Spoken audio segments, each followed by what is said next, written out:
శ్రీనివాసరెడ్డి గారు polit bureau సభ్యులు కడప, అలాగే మాధవిరెడ్డి గారు ఎమ్మెల్యే.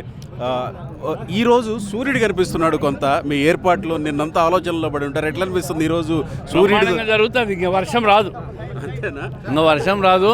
కార్యక్రమం అద్భుతంగా జరుగుతుంది. కడపలో జరుగుతున్నందుకు కడపకు వచ్చిన రాష్ట్ర వ్యాప్తంగా తెలుగు జాతికంతా కూడా మహానాడు శుభాకాంక్షలు తెలియజేస్తూ ఉన్నాం. అదేవిధంగా ఏర్పాట్లన్నీ బ్రహ్మాండంగా ఉన్నాయి. ప్రతి ఒక్కరూ ఈ పండుగలో పాల్గొని బ్రహ్మాండంగా ఈ కార్యక్రమాన్ని విజయవంతం చేసి భోజనాలు చేసి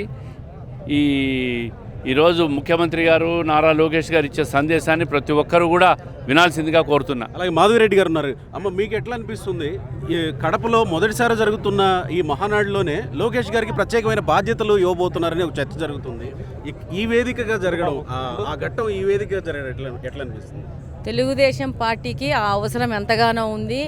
ఒక ప్రక్షాళన చేసి ఒక కొత్త పద్ధతిలో తెలుగుదేశం పార్టీ 2025 మహానాడు నుంచి ముందుకెళ్తుంది. యువతకు, మహిళలకు పెద్ద ఉపాధి ఇస్తూ మారిన కాల పరిస్థితులను బట్టి పార్టీలో కూడా అనేక మార్పులు చేసుకోవాల్సిన అవసరం ఉందని మా యువ నాయకుడు గుర్తించారు. ఆయన ఆలోచన ప్రకారం ఈరోజు కొత్త విధానంలో మహానాడు వెళ్తూ ఉంది.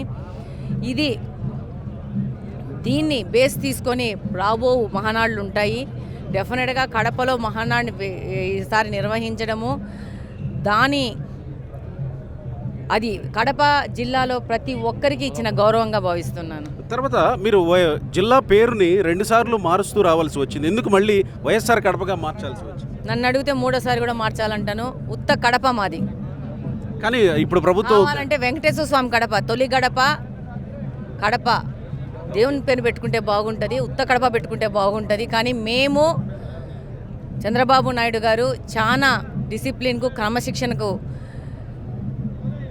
తో ఉంటారు. కాబట్టే ఆల్రెడీ వాళ్ళు మార్చినాక మళ్ళా మార్చుకుంటూ ఇదంతా విధానాన్ని మనం చేయకూడదు. అందుకని వైఎస్ఆర్ కడప జిల్లాగా జీవోని పాస్ చేయడం జరిగింది. మా యొక్క కడప జిల్లాలోని తెలుగుదేశం కుటుంబ సభ్యులందరి డిమాండ్ అయితే ఇది ఉత్త కడప మాత్రమే.